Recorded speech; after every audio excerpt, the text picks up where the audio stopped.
E hoje nós vamos ter aqui o nosso querido amigo Thiago Albuquerque, cearense. Né? Hoje vai ser uma live dos cearenses. Né? Aline Danelon, seja bem-vinda. Júlia, Wolf, Nayara, Coniele, Roberto, boa noite. Ótimo, gente. Vamos chamando as pessoas. Né? Marcílio Bittencourt, boa noite. Ótimo, sejam bem-vindos. Vamos lá, pessoal. Vamos mandar os convites para as pessoas que tenham interesse neste tema. Né?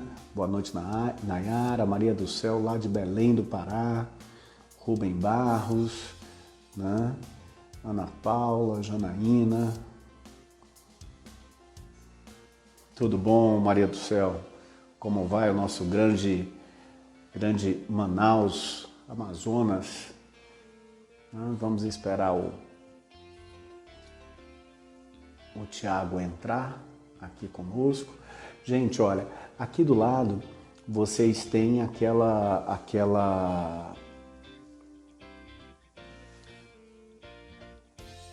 aquele triângulozinho deitado, né, do direct, para vocês mandarem para os amigos e chamarem os amigos para estarem aqui conosco, né?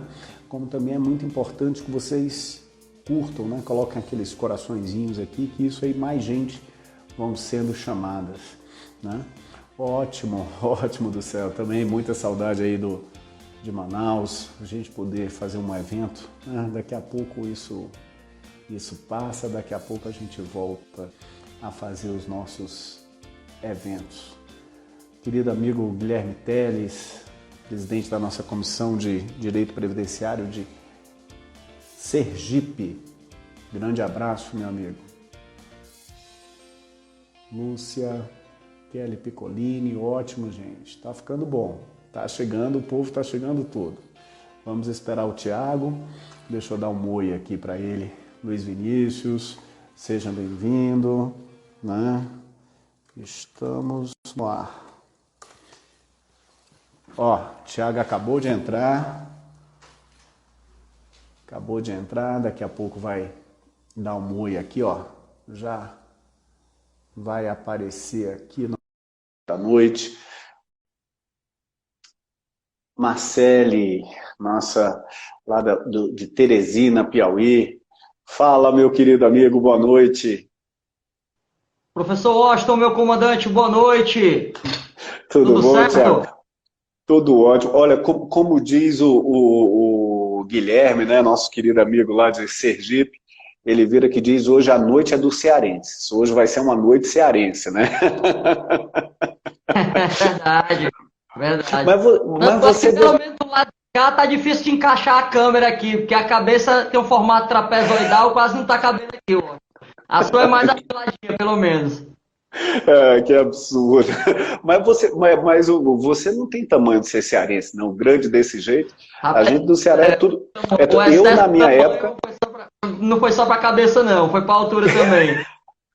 E espero que você esteja fazendo referência à opulência dos quilos a mais, porque eu já perdi 11, viu? Não, isso aí você perdeu e eu encontrei todos. Mas na verdade eu tô falando da altura mesmo, né? É bem alto, né? E não é só de cabeça, não. Mas o Guilherme hoje, né, quando a gente estava, viu, pessoal, o Guilherme é o presidente da Comissão de Direito Previdenciário lá de Sergipe, né? E quando ele ajudou, né, na divulgação e compartilhou e tudo, ele dizendo: poxa, eita, só cabra da peste, só cearense, na live de hoje. Olha, ele está até aqui dizendo: ó, Thiago, meu amigo, antes de terminar a live, diz o número completo de uma decisão recente da TNU, viu? 000137702-2014-403-6303, professor Guilherme Teles. Já disse logo no começo, para me livrar, viu? Vixe, Maria, esse aí sabe tudo de cor. Mas, gente, boa noite a todos vocês que estão aqui, né? É sempre bom ter vocês aqui. Ah, tô gostando, ó, Thiago, começou a aparecer coração. Você sabe que a gente roda, né, energia com base nesses coraçõezinhos que aparecem aqui. E é muito importante, gente, vocês fazerem isso, porque quanto mais curtidas, quanto mais desses corações tiverem, o que é que acontece? Mais pessoas vão sendo chamadas para participar aqui da nossa live. Mas, gente, boa noite, obrigado por vocês estarem aqui. Vocês sabem que toda quarta e toda quinta, às 18h55, pelo menos até o mês de agosto, a partir de setembro a gente vai rever isso, mas até agosto, toda quarta e toda quinta, às 18h55, nós temos um convidado especial aqui. E hoje nós temos meu querido amigo, professor Thiago Albuquerque, né, que é do Ceará, nosso grande e querido Ceará, eu sou cearense também, estamos juntos hoje. E, Thiago, no momento que eu agradeço você ter aceitado o convite, eu peço para você fazer uma... Todo mundo já sabe quem é Thiago Albuquerque, né? Mas primeiro assim, dá um oi, quem é Thiago Albuquerque, dá o teu boa noite e as tuas boas-vindas aí para o pessoal. Muito boa noite mais uma vez, professor Washington Barbosa e demais amigos que estão aqui, doutor professor Guilherme Teles, lá de Sergipe, está aqui, a Nayara Dornelles, lá de Minas Gerais, está aqui, professor Rafael Romero, lá da Paraíba, Campina Grande, está aqui, doutor Marcos está aqui, a Rayane também estava aqui, Hernandes Curica, lá de Piracuruca, não, lá de Picos, Piauí, está aqui também, doutor Edilson, lá, se não me engano, de Mossoró, nossa presidente da comissão lá do Amapá, a doutora Rayane está aí, enfim, todos os amigos que estão fazendo aqui presente, o Júnior, professora Marcela Pirato, que é do Paraná, mas mora lá em Teresina, a Lívia, muito obrigado aqui, um prazer estar falando com vocês novamente, já que a gente deve ter se encontrado em algum momento aí da vida, né? Se não se encontrou, se só já era seguidora pelo menos do professor Washington, é um prazer conhecê-lo aqui. Meu nome é Thiago Albuquerque, como o professor Washington já me apresentou. Já, professor, eu agradeço em demasia o seu convite, já que você destacou que aqui você tem tido os convidados especiais, e eu sinto que é uma grande honraria estar podendo discutir com uma grande mente pensante do direito previdenciário, que é você. Eu não faço a referência de Vossa Excelência por trazer um formalismo em excesso, o qual seria dispensado a dois concidadãos como nós, né? Mas o professor Washington me chamou aqui, gente, para poder conversar, talvez porque um dos aspectos curriculares que eu tive na vida profissional foi até ter assessorado um dos juízes membros da TNU, que é a Turma Nacional de Uniformização, também assessorando na TRU, que é a Turma Regional de Uniformização, também sendo supervisor da primeira turma recursal da Justiça Federal do Estado do Ceará, turma recursal do Estado do Ceará, tendo sido durante quase 10 anos servidor do INSS, tendo sido preposto do INSS, cedido à Advocacia Geral da União durante 2 momentos, tendo sido também conselheiro do CRPS, colega do professor Washington durante algum tempo, que também foi conselheiro do CRPS, e daí a gente ter se prestado a estudar direito previdenciário de alguns anos para cá. Esse é o meu currículo básico profissional, além de outras atividades que eu já desenvolvi. Academicamente, eu tenho pós-graduação na área de gestão previdenciária, na área de direitos sociais, na área de direito público com enfoque de direito tributário e na área também de direito... Eu tenho 4 pós-graduações, esqueci a 4ª agora, viu, Washington? Vamos falar na história. Sou mestrando em Direito Previdenciário pela PUC de São Paulo e fui aluno especial do programa de mestrado da USP, Universidade de São Paulo, e também sou presidente do NUSEG, que é o Núcleo de Pesquisa em Trabalho e Seguridade Social, que é o núcleo que se presta a estudar os aspectos da Seguridade Social e também fazer, de certa forma, um ativismo político, em termos de propor alterações regimentais, de resoluções, também legislativas, naquilo que concerne, né? A gente teve também, há pouco tempo lá em Brasília, lutando muito pela derrubada do artigo 2º do PL 2999, que trazia o que a gente entendia um imenso prejuízo à imparcialidade do processo previdenciário, né, e essas e outras lutas aí. O Dr. Chico Couto postou agora, há 2 dias atrás, a alteração da IN 100, que foi algo pela qual também nós bradamos, vociferamos contra ela, apresentamos em Brasília, junto com o Dr. Chico Couto, ao então presidente do INSS, um estudo refletindo que a vedação aos empréstimos consignados com menos de 90 dias não ia fazer com que as pessoas deixassem de contratar crédito, então a vedação ao consignado, que tinha os juros mais baixos, fazia com que a contratação de juros de empréstimos com encargos maiores prejudicaria, na verdade, a população. E, brevemente, esse sou eu, né? Eu tive a oportunidade de assessorar um dos juízes da TNU até o final de 2015, onde a gente teve a oportunidade de participar de elaboração de votos bem legais, professor Washington, como um que eu gosto sempre de suscitar, e se você me permitir, até o final da nossa conversa, eu gostaria de ouvir a opinião sua e demais colegas que estiverem aqui, que tem a ver com prescrição, né, das parcelas dos benefícios previdenciários, mas durante esse tempo também a gente participou de discussões quase homéricas de dois temas muito interessantes também para o processo previdenciário. Um que acabou com a derrocada da súmula 64 da TNU e a edição da súmula 81, aquela súmula que trazia um prazo decadencial, um prazo para utilizar uma carta de indeferimento com no máximo de 10 anos, e a súmula que não foi caída, que não caiu, mas que foram editadas sobre assunto que também se pululou muito na época, que foi a súmula 79 e 80, aquelas que tratavam no pedido de concessão judicial de benefício assistencial, seja o idoso ou seja a pessoa com deficiência. A súmula 79 promovia a avaliação social de tanto um como o outro, e a súmula 80 é uma súmula mais atinente aos benefícios de prestação continuada de pessoa com deficiência, já que ele pede a aferição das barreiras sociais em razão daquela deficiência que a pessoa pode ter. Então foi um momento muito profícuo da TNU também, né? Eu tenho alguns amigos, como o professor Malcolm Robert Lima Gomes, que ele diz que foi uma das melhores composições da TNU, né? Aquela que a gente teve lá. Eu costumo brincar, é porque tinha excelentes assessores também, né? Mas realmente foi um tempo em que a gente pôde discutir muito matéria previdenciária e um tempo de muito aprendizado para mim. Que coisa boa. Olha, gente, esse aí foi só o breve currículo, tá? E realmente ele ainda tem muito mais coisa para falar, né? Tiago é um grande amigo e, na realidade, talvez hoje, um jovem defensor do direito previdenciário. E isso aí é uma coisa que é muito importante, gente, essa renovação na área do direito previdenciário. Né? Nós temos nossos grandes mestres, grandes papas que ensinaram a todos nós, mas nós estamos vendo que uma equipe forte de pessoas, como o Tiago, como você citou outro jovem também, como o Malcolm Robert, né, que são pessoas jovens que estão aqui despontando no direito previdenciário, e daqui a pouco eu quero ver muito livro, muita coisa sendo feita de produção acadêmica, Tiago, até porque você principalmente, que é uma das memórias vivas, né? Eu nunca vi, meu Deus do céu, como é que o Tiago guarda tanto número, tanta citação especificamente na cabeça, e está na hora de jogar isso tudo em belos e ótimos livros, né? Mas, Tiago, e todos que estão aqui nos ouvindo, né? A ideia desse papo hoje é exatamente a gente conversar no que você já começou a falar.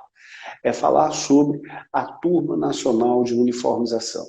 E aqui, Tiago, assim, nós temos aqui tanto pessoas que são experientes e já atuam no direito previdenciário, como também alguns jovens advogados, algumas jovens advogados que estão começando a entrar no direito previdenciário. Então, eu gosto sempre de iniciar dando uma breve exposição, que aí eu queria que você mostrasse, em poucas palavras, né, o que é o Juizado Especial Federal, o que é a Turma Nacional de Uniformização, a TNU, e como que ela funciona de maneira rápida, até para que as pessoas se contextualizem do que a gente vai falar hoje. Perfeito, professor Washington.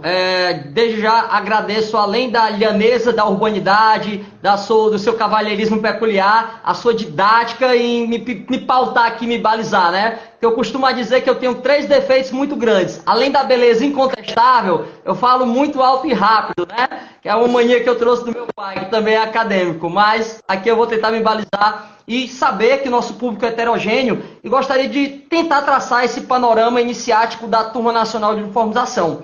Essa sigla, gente, aproveito aqui, professor Washington, para pedir datíssima venha para cumprimentar a doutora Mayara Krug, lá de Santa Catarina, a doutora Carolina Albuquerque, que eu costumo dizer que é minha prima, né, pelo sobrenome, a doutora Samile Silvia, que carrega o nome da minha mãe, que é afilhada da minha mãezinha, que Deus já levou para o Oriente Eterno, mas é afilhada da minha mãe, a Cristiana, e a gente também tem a Lorena, a Lorena lá da Serra Grande, aqui do estado do Ceará, professor Guilherme grande Tianguá. doutor Euclides Ramalho, que é lá da região do Cariri. Enfim, um abraço a todos, obrigado aqui. O professor Washington já começou a traçar o panorama do que seria a TNU. Quando ele fez menção aos Juizados Especiais Federais, ele já introduziu aí que a TNU, essa sigla que alguns de nós podemos até nos culpar. Como é que eu atuo no direito previdenciário e nunca ouvi falar nessa TNU? Né? Porque às vezes os julgados vêm com TNU-GEF. O que é essa TNU? O que é TNU-GEF? Ou pior ainda, professor Washington, o que é, como a gente diz aqui no Ceará, diabo é isso? O que diabo é um pé de lefe? O que é um pé de lefe? Bom, gente, TNU é uma sigla que significa Turma Nacional de Uniformização. Porque ela é uma turma, ela não é um tribunal, mas ela se equipara a um tribunal, ela é uma turma que visa a uniformizar o direito. Como assim, Tiago? No primeiro e no segundo grau de jurisdição, o judiciário está preocupado com a verdade dos fatos e do direito. Mas quando eu chego aos graus nobres, isso o professor Washington sabe de cátedra, seja no STF, STJ, TSE e demais tribunais, TST, e a TNU ela se equipara a um tribunal nobre, eu não estou preocupado mais com a verdade dos fatos. A minha preocupação agora é com a unicidade do direito. Se o direito é uniforme. Por isso que no rito do Juizado Especial Federal, eu vou ter uma turma uniformizadora, para que eu dê uma interpretação igual a todos, para que eu não tenha um liberalismo, um paradigma liberal individual tão grande que eu chegue a um estado onde eu tenho uma loteria de jurisprudência e eu escolho uni do unité, minha jurisprudência favorita é você. Para isso que a TNU vem, para tentar uniformizar a jurisprudência no rito dos Juizados Especiais Federais.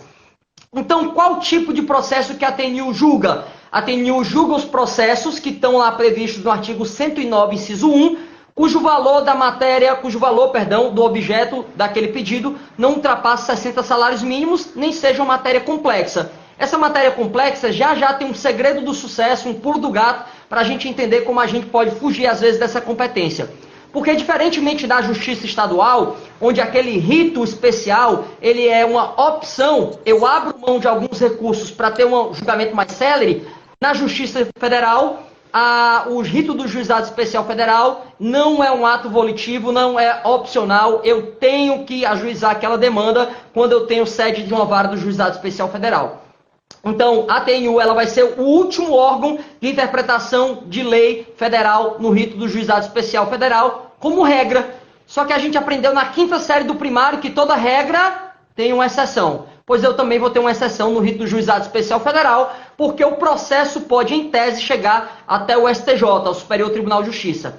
Mas, em regra, a maioria dos processos, quando eu quero interpretar a lei federal, termina lá na TNU. Aí, por que chama TNU-GEF? Porque é a Turma Nacional de Juizado Especial Federal. E por que é o pé de lefe? Quando você vai consultar no Gogó, viu, professor Washington? No Gogó era um magistrado mais antigo que a gente assessorava, e ele chegava assim, meu filho, procure essa jurisprudência aí no Gogó, e eu dizia, no Gogó, doutor? Ele, na internet, no Google. Quando você coloca no Google uma pesquisa de jurisprudência, você vai ver vários julgados dizendo assim, pé de lefe, número, como a gente falou aqui, o 0001377, ou 2006, 7051, 0004305. Pé de lefe é um acróstico. Acróstico é uma junção de letras ou sílabas que trazem um significado. Pé de lefe é um acórdão prolatado pela TNU, porque é um acórdão que está interpretando um pedido de interpretação de lei federal. Tá? Pé de lefe, pedido de interpretação de lei federal. Mas se você está atuando com o direito previdenciário, e agora, parafraseando Alfred Huxley, né, o escritor do Admirável Mundo Novo, se está parecendo que todas essas siglas, esses acrósticos, são novos demais, e você está se sentindo mal com isso, não se sinta. Porque o professor de recursos cíveis não ensinou para a gente desse microsistema do Juizado Especial Federal, ou se o fez de modo en passant, de modo meramente superficial. Então a gente não sabe que o pedido de interpretação que chega à TNU é um PU, pedido de informação. A gente não sabe que quando a TNU prolata um acordo, ela prolata como um pé de lefe, como um pedido para interpretar a lei federal. A gente não sabe o que é TNU, não sabe o que é TRU, mas a gente assistindo a live agora do professor Washington Barbosa já vai ter um conceito introdutório, iniciático, para saber o que é essa TNU e quando é que é cabível eu ajuizar um recurso. Gente, no Perfeito. primeiro grau, eu estaria aqui parado. Ô, professor Washington, desculpa, perdão. Não, perfeito, show, show, porque aí a gente já mostrou, né, a base. Então, quando a gente fala da TNU, nós estamos falando de Juizado Especial Federal. Se nós estamos falando de Juizado Especial Federal, nós não estamos falando em tribunal, nós estamos falando de juiz que compõe juízes que são designados para participar dos juizados especiais federais e, por sua vez, nas turmas recursais que não são desembargadores, são juízes que participam das turmas regionais, e na TNU também, da mesma forma, quem participam são juízes que compõem as regionais. Como é a composição da TNU? Só assim, e veja, gente, e por que a importância da gente falar de TNU aqui? Né? Se nós olharmos que mais de 70% das ações ajuizadas sobre o tema previdenciário, elas são ajuizadas nos juizados especiais federais. Né? Quando a gente se refere à TNU, nós estamos falando, Tiago já disse que há exceções, mas em regra nós estamos falando da última instância, né, da última instância do ponto de vista do Juizado Especial Federal. Por isso a importância, para quem se diz estudar direito previdenciário e para quem diz trabalhar em direito previdenciário, de entender a TNU. Agora, Tiago, eu só senti falta nessa sua brilhantíssima explicação da composição da TNU, e parece que tem uma história sobre o STJ, o corregedor do STJ.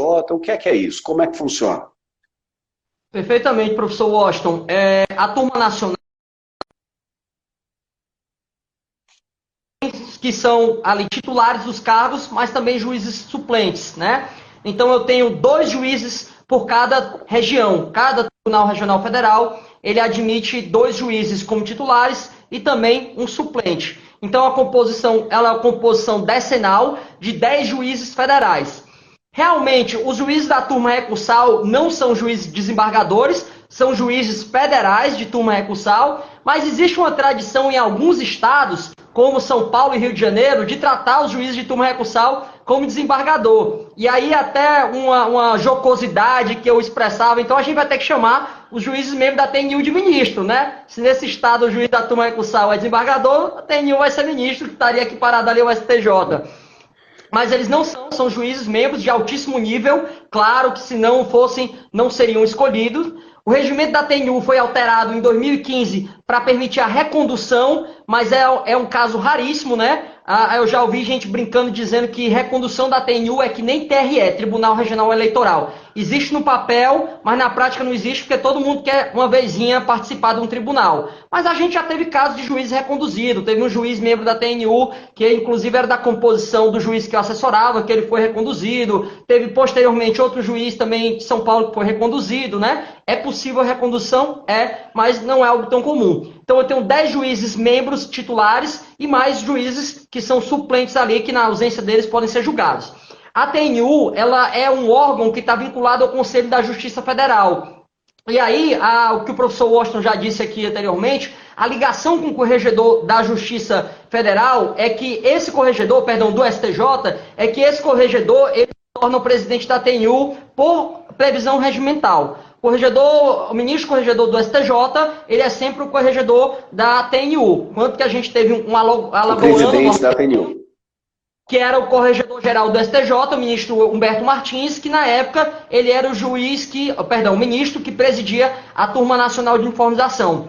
E o presidente, ele vai ter alguma importância prática, muita, né? Porque apesar da maioria dos julgados, como eu tenho uma composição decenal, a maioria dos julgados tem muita pluralidade ali para poder já ter uma maioria ou minoria, né? O presidente da TNU, ele exerce um voto de Minerva, sim, quando eu tenho um empate técnico, e ele também tem muita importância naquelas medidas que eu entro contra conhecimento de recursos da TNU, contra pedido de uniformização, que não são acatados pelos relatores. Porque cabe ainda um instrumento para eu pedir um reexame, e esse reexame vai ser feito pelo presidente da TNU. Reexame quanto ao cabimento, né? Não a é o admissibilidade ou não do pé de leve, né? Isso. O presidente da TNU é que faz a admissibilidade e ele pode, inclusive, aplicar direto o direito. A gente tem um caso muito legal disso aí, que eu tenho separado dos meus alfarrábios, professor Washington, de um caso ligado à súmula 78 da TNU. A súmula 78 da TNU diz que no caso de portador de HIV, mesmo não havendo incapacidade, mesmo não havendo sintomas, mesmo não havendo a incapacidade biológica para a atividade, em razão do elevado estigma da doença, eu posso sim conceder o benefício por incapacidade.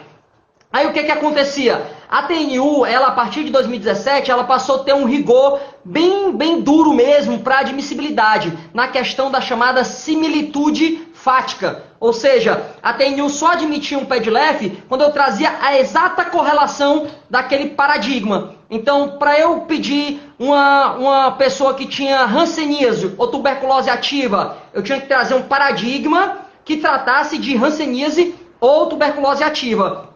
Mas a gente teve vários julgados admitidos pelo ministro Raul Araújo, em que o ministro Raul admitia, usando a súmula 78, que tratava de HIV para tuberculose ou para hanseníase, e ele mesmo já aplicando de pleno ali a súmula 78 para dizer que era possível sim a concessão daquele benefício, né, já que não teria que passar por perícia, era uma matéria meramente de direito, não implicava em reexame de matéria fática, ele tanto admitindo o julgamento quanto já julgando de pronto ali.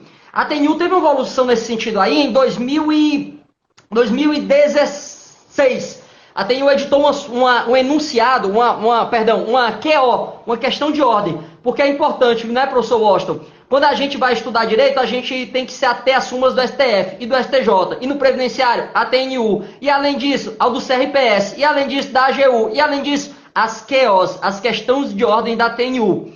A questão de ordem são medidas que poderiam ser chamadas de administrativa, mas por muitas vezes elas parecem que têm uma atividade judicante também, pelos tribunais, quando eles também têm reiteradas posições sobre admissibilidade, sobre regimento interno. A TNU, em 2016, editou uma QO, uma questão de ordem de número 38, admitindo justamente essa possibilidade, que é possível, se não pender de um novo reexame, de uma nova matéria fática, que eu possa aplicar direto o direito naquele caso ali, para poder já trazer o julgado. Porque antigamente, quando eu assessorava para um dos juízes da TNU, a gente aplicava a questão de ordem 13 e a questão de ordem 20. Sobre o que elas falavam? Que quando eu conheço o pedido de uniformização, eu posso anular aquele julgado da turma recursal, mas baixo os autos para que a turma readeque aquele julgado à posição da turma nacional, né? Só que nos casos onde eu não teria reexame, o juiz da TNU poderia, né, em razão da economicidade do processo, aplicar já direto aquele entendimento lá. E foi uma evolução que eu entendo quanto às questões de ordem da TNU. Antes, professor Washington, fazer uma próxima intervenção, me permita só voltar à primeira parte, professor Washington, para eu falar quanto a uma questão ligada à competência, que é a questão do valor da causa. Porque parece, professor Washington, que permeia num tribunal onde ele está acostumado a julgar mais determinado tipo de matéria, um determinado sentimento, parece aquela história de água mole e pedra dura, tanto bate até que fura. Porque nós temos uma questão ligado à incorporação do valor pago através de pecúnia no Vale Alimentação, né? E a TNU tem uma súmula sobre isso, a súmula 67, diz que se paga em pecúnia, aquele vale alimentação deve ser incorporado sim ao valor do salário de contribuição. Mas o STJ tem uma posição diversa sobre isso. O STJ diz que o auxílio alimentação, mesmo que pague em pecúnia, ele não sofre a incidência da contribuição previdenciária. Por quê? E eu quero dizer que isso aqui é uma mera elucubração minha, porque parece que o STJ, quando chegam as causas lá, vem do rito ordinário. Então o STJ está muito acostumado a julgar tese de grandes empresas que querem dispensar a incidência do Vale Alimentação para não pagar a contribuição patronal. Já a TNU, ela está acostumada a julgar até 60 salários mínimos. Então ela não está muito acostumada a julgar demanda de empresa. Ela está acostumada a julgar, né, demanda de trabalhador, de segurado, que quer que aquele auxílio alimentação seja incorporado ao salário para melhorar o valor do salário de benefício e, consequente, a renda mensal do benefício. Então até nisso é importante que a gente conheça especificamente a jurisprudência do STJ e também da TNU para ver aqueles casos onde ela vai ser mais benéfica. Ótimo, ótimo. Mandar um abraço para Marli Massal, nossa querida amiga lá de Goiânia, né? E um abraço para todo mundo de Goiânia que está por aqui. Mas olha, Thiago, ótimo essa linha, até porque assim, o que é importante, pessoal, e por isso a importância da gente, se vai estudar o direito previdenciário, e Thiago foi ótimo quando ele falou, não podemos fugir do, lógico, STF, STJ, lógico, sempre haverá súmulas, haverá decisões que impactarão muito fortemente, mas que isso ocorre em vários ramos do direito, mas no nosso caso nós ainda temos que ir para a TNU, todas as súmulas, os enunciados da TNU e as questões de ordem que hoje, principalmente dentro de uma linha de precedentes e dentro de uma linha de ritos processuais e da possibilidade dos próprios tribunais montarem os seus regimentos e a sua forma de organização, e os enunciados e as decisões e as resoluções do Conselho de Recursos da Previdência Social. Sem você brincar com esses 4 grandes órgãos, esses 4 grandes tribunais, que são todos tribunais, um administrativo e 3 do Poder Judiciário, você não poderá e não terá como atuar especificamente no direito previdenciário. Então veja, gente, nós já só sintetizando o aspecto, nós temos, na realidade, o Juizado Especial Federal, nós temos as turmas regionais dos Juizados Especiais Federais, nós temos a Turma Nacional de Uniformização do Juizado Especial Federal, a TNU, onde o presidente da TNU é o corregedor do Superior Tribunal de Justiça. Nós temos, na realidade, os enunciados e as questões de ordem que nós temos de ter cuidado. Ótimo. Entendemos mais ou menos a lógica da Turma Nacional de Uniformização. Pâmela, um grande abraço, Pâmela lá de Santa Catarina, Pâmela e de Itajaí, as duas, né? Pâmela e Carolina Albuquerque. Olha, Thiago, eu acho que não tem muita similitude, além do sobrenome Albuquerque, entre você e a doutora Carolina, né? Então, deixa de história e dizer que é primo, pode ser um primo bem distante, né? Quem sabe? Mas é o seguinte, o que é que acontece? Fechado esse ponto, nós vamos agora para a prática. Thiago, você adora isso e você conhece, você viveu, eu até diria, você produziu essa jurisprudência, participou da produção dessa jurisprudência. Me diga aí, vamos falar de 3 grandes temas decididos na TNU. Que impactaram o dia a dia do direito previdenciário. Primeiro tema, Thiago, você quer falar? Lembra que nós estamos chegando agora à metade da nossa live, né, um pouco além da metade, e a gente tem que aproveitar bem essas suas 3 grandes dicas. Professor Washington, eu vou usar como exemplo, como comprovação do que eu acabei de falar, a súmula 51 da Turma Nacional em contraponto ao recurso repetitivo 14.01.560 do Mato Grosso, do STJ. Para a TNU, na súmula de número 51, não havia que ser devolvido aqueles valores concedidos em sede de tutela antecipada em razão da sua caráter alimentar, da sua verba de natureza alimentar. Mas o STJ, ao julgar o repetitivo 14.01.560, estabeleceu que, em razão da reversibilidade do caráter da tutela antecipada, era possível sim que fosse devolvido essas verbas de natureza conseguidas em sede de tutela antecipada.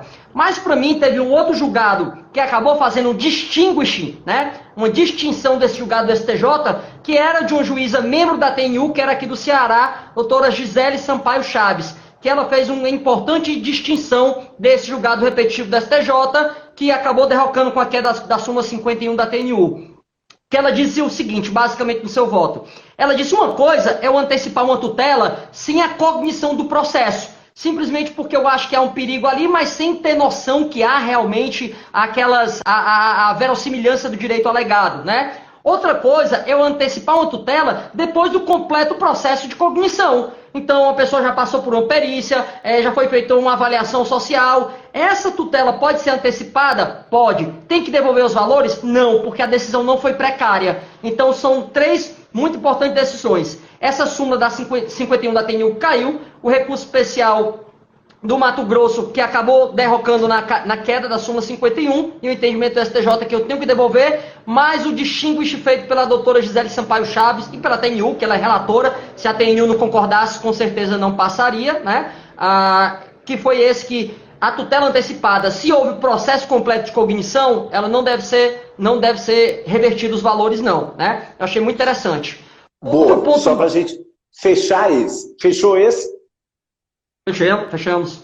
Fechou. Então pronto. Ó, nesse aspecto, gente, para você fixar qual é o grande ponto. E esse é um ponto que a AGU está batendo muito forte. Ótimo, Thiago, a gente não combinou, mas assim, perfeito esse primeiro tema, porque a AGU está batendo muito, tanto na questão das custas, tanto quanto na questão da reversibilidade, vamos dizer assim, vou falar uma heresia, tá, Thiago? Mas na regressividade, na ação regressiva, cobrando o que foi recebido por essa pessoa. E nisso tem muito a ver até com aquele levantamento de auditoria lá do TCU sobre a judicialização da matéria previdenciária. Então, para você, gente, para ter claro, primeiro, regra geral que está no repetitivo do STJ. O que é que tem? Foi antecipação de tutela, foi uma tutela de urgência, o que é que vai acontecer? Você devolverá. Essa é a regra geral. Agora, muito bem colocado, há o distinguish, há a distinção que vira e diz o quê? Olha, calma, se, como ocorre muitas vezes, lá na sentença, na primeira decisão, ele antecipa e ele confirma aquela tutela dada no início, aí não necessariamente eu precisaria devolver esses valores, porque aí já há uma decisão depois de toda a instrução processual feita. Show, Thiago. Boa. Esse bate-bola tá gostoso. Vamos agora para o segundo grande tema. Esse aí tem que, olha, todo mundo tem que ter claro na cabeça, porque a AGU está batendo forte nisso, Thiago. Está cobrando de todo mundo e tem advogada que está comendo mosca e não está fazendo a distinção. Eu queria até, professor Washington, com a devida venha, se você me permite, para mostrar o quanto o Conselho de Recursos ele não é vinculado ao INSS, falar de uma decisão do STJ, que inclusive eu deixei isso bem claro na minha relatoria, que o CRPS não era voltado, não era obrigado a seguir as normas do INSS, e também para os advogados ficarem atentos, tá, gente? O que o INSS teve que conceder por força de uma decisão judicial, ele não pode cobrar através de uma decisão meramente administrativa, tá, gente? Está no recurso especial também do STJ, o 1338.912, e eu usei num julgado do Conselho de Recursos, onde, se você pensar, não adianta recorrer, porque o Conselho de Recursos, a junta, é a mesma coisa que o INSS, de jeito nenhum. Lá na junta de recursos eu obstei a cobrança do INSS e os colegas conselheiros confirmaram justamente por causa desse precedente do STJ. Então fica ligado que além de, quando há um processo de conhecimento e a tutela é concedida após ele não precisar devolver, que o INSS também não pode cobrar simplesmente administrativamente não, tá? Se ele teve o meio judicial para ser obrigado a conceder, ele também tem o meio judicial para buscar a devolução daquele valor. Outro julgado muito importante, professor Washington, foi que eu acho que a gente passou e que eu pude aprender muito, porque quando eu estava assessorando, eu estava aí no terceiro semestre de Direito, foi uma súmula que caiu e a gente teve alguns juízes que eram ferrenhos defensores da sua revigoração, da sua reedição com um novo teor. Foi justamente a súmula que tratava da decadência, a súmula 64 da TNU. E hoje, quando a gente olha para a súmula 64 da TNU, professor Washington, a gente olha assim, meu Deus do céu, como é que tanto direito morreu porque a gente interpretava a legislação de uma maneira tão errada, tão equivocada como a súmula 64. Porque a súmula 64 dizia que era de 10 anos o prazo para revisar o ato de indeferimento. Então o advogado pegava uma carta negada de 10 anos, ele, beleza, até 10 anos dá. Inclusive eu vou pegar os 5 últimos anos de parcelas, que é a prescrição que ultrapassa 5 anos, está prescrito. Só que quando o pobre do advogado pegava uma carta com 10 anos e 1 mês, para ele tinha morrido o direito. E quantas vezes o judiciário confirmou, e quantas vezes o advogado ficava frustrado, ou ficava sem esperança e deixou de entrar com aquele benefício.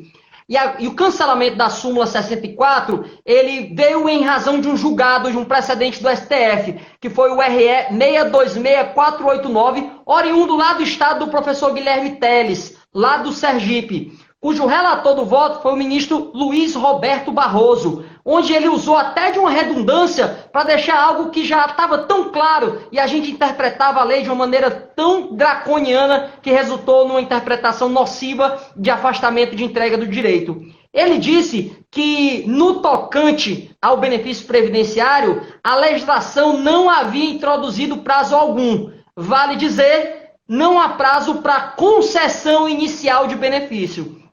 Eu lia o voto e dizia assim, será que é o ministro Barroso mesmo, porque ele é tão erudito, tão eloquente, mas eu acho que ele quis deixar claro. Ele usou dessa redundância, desse pleonasmo, para dizer, para pedir o benefício, não tem prazo. Por quê? Porque aqui eu vou me valer de outro nordestino, o professor Agnello Amorim Filho, juiz federal, professor da Universidade Federal da Paraíba. Ele tem um artigo fantástico para discernir prescrição de decadência. E esse paraibano rodou a Europa toda na década de 70 com esse artigo dele, fazendo as pessoas entenderem onde é que havia a incidência da prescrição e onde é que, se é que havia a incidência da decadência. E aqui a gente teria que distinguir o que é benefício da parcela do benefício.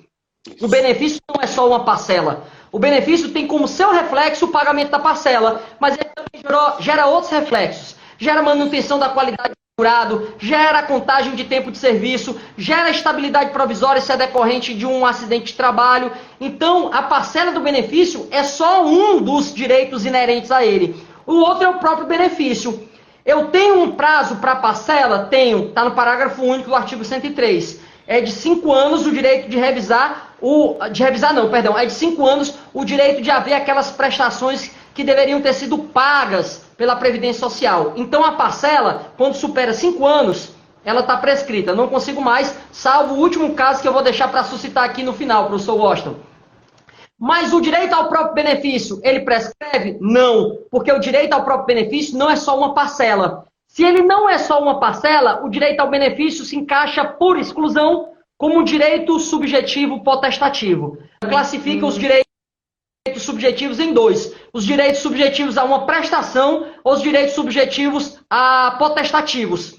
Os direitos subjetivos a uma prestação, direitos prestacionais, são os direitos onde alguém tem que se sujeitar a outro para dar alguma coisa a outro. Eu costumo equiparar, professor Washington, a um relacionamento afetivo. Se um cara quer namorar uma menina, ou menino, ele chega para ela e diz assim, eu quero fazer que nem o Vinícius de Moraes, prestar meus beijos, abraços e carinho sem ter fim. Você aceita? Se ela aceitar prestar, ela aceitou a sujeição, ele exerce o direito dele. Mas o fim do relacionamento afetivo, ele se equipara a um direito subjetivo potestativo. Porque no fim do relacionamento, eu digo que quero acabar o namoro, independente do outro aceitar, eu acabo o namoro. Tanto é que se for um casamento e o cônjuge disser, eu não quero me divorciar, eu vou lá no Poder Judiciário, o Poder Judiciário declara o meu direito. Você tem um direito, sim, potestativo, inoponível, de se separar.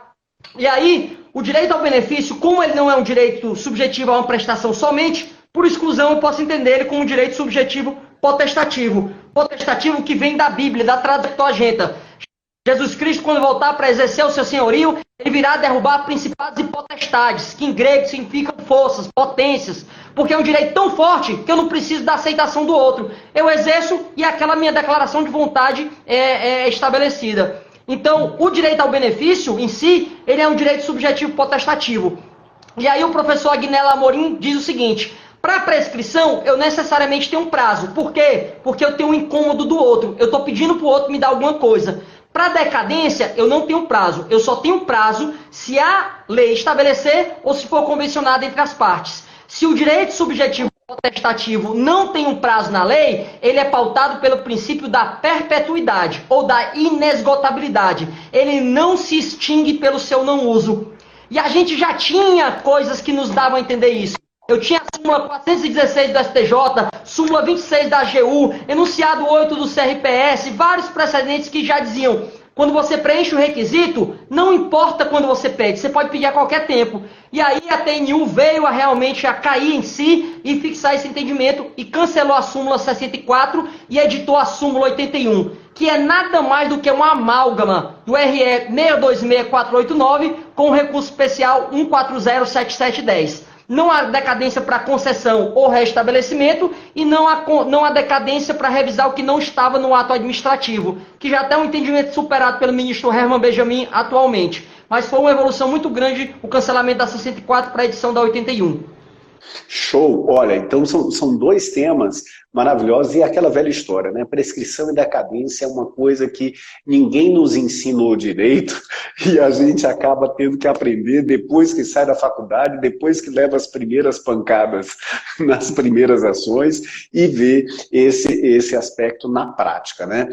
Tiago, eu quero dar um grande abraço para todo mundo que está aqui, agradecer e lembrar para vocês que toda quarta e toda quinta, até o mês de agosto, nós temos aqui o WB Convida, às 18h55, sempre trazendo um grande nome do direito. Hoje, especialmente, nós estamos com o meu querido amigo cearense, Dr. Tiago Albuquerque, né, que é o diretor do EADI, que depois nós temos uma surpresa da EADI para vocês. E eu quero, gente, lembrar para vocês também que a editora Lujur, está aqui, eu até fixei aqui o endereço, lujur.com.br, tá? Nós firmamos uma parceria que todo mundo que segue aqui o meu Instagram, ele tem lá um desconto de 15% na compra de qualquer livro. E olha, gente, a Lujur está para o direito previdenciário hoje com os principais títulos e mais recentes títulos de direito previdenciário, tá? Então vai lá, entra na Lujur, lujur.com.br e você vai ter um desconto de 15%. Basta usar o cupom WBEUSIGO. E aí você tem um desconto. Se você comprar mais do que 3 livros, se eu não me engano, você ainda tem um desconto ainda maior. Mas se você comprar 1, 2 ou 3, você vai ter o desconto lá de 15% para você. Agora, Tiago, nós, né, o Instagram nos exige que a gente fique só com ali 1 hora de live, né? Então, vamos ficar só com dois grandes temas que a gente falou. E eu queria, na realidade, agora, que você já fizesse uma consideração final para a gente, depois dessa consideração final, nós vamos, eu preciso, não vou deixar de perder, você vai ter um momento em que você vai fazer aquelas suas grandes explanações, as suas grandes citações, que eu não ia perder. E hoje eu quero um cearense, tá? Mas vamos lá, suas considerações finais, Thiago. Professor Washington, minhas considerações finais são que realmente a gente precisa conhecer a jurisprudência específica da Turma Nacional de Uniformização, até porque a gente citou 2 exemplos aqui de como elas podem ser mais benéficas para o segurado que a gente está tentando proteger ali, né? Que eu sempre digo isso, que direito previdenciário ele é magnânimo, magnífico, pela função social precípua que ele cumpre, né? Que a gente não está lidando aqui com fusões bilionárias de empresas ou com sucessões milionárias de famílias ricas. A gente está lidando apenas com R$ 1.045 muitas vezes, e aqueles R$ 1.045 vão fazer diferença na segurança alimentar daquela família que o advogado, a advogada, o conselheiro, o juiz, o assessor está ajudando a garantir aquele direito. É claro que também o INSS, quando ele afasta o inverossímil, quando ele nega quem não parece ter direito, quando a advocacia pública também o faz de maneira correta, claro, porque só pode ter acesso a quem realmente tem direito. Mas conheçam a jurisprudência da TNU.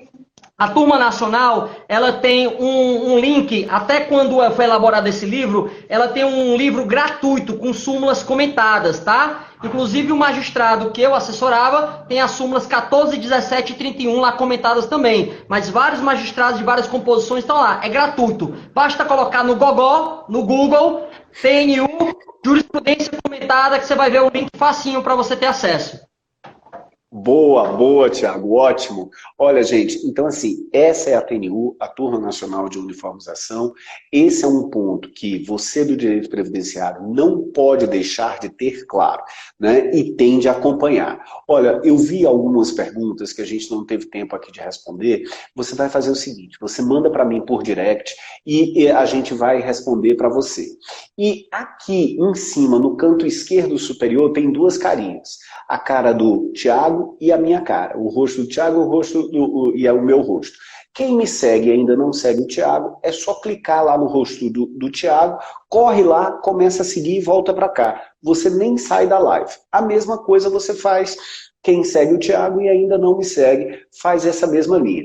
Agora, Thiago, eu não posso deixar de ter, e as pessoas pediram, olha, há pedidos que você fizesse uma citação, se você recitasse um pequeno trecho. E eu só vou pedir assim, tem que ser de um bom querido cearense. Eu ainda ia pedir que fosse de Belchior, que eu sei que você gosta muito, né? Então, mas fique à vontade, meu querido amigo.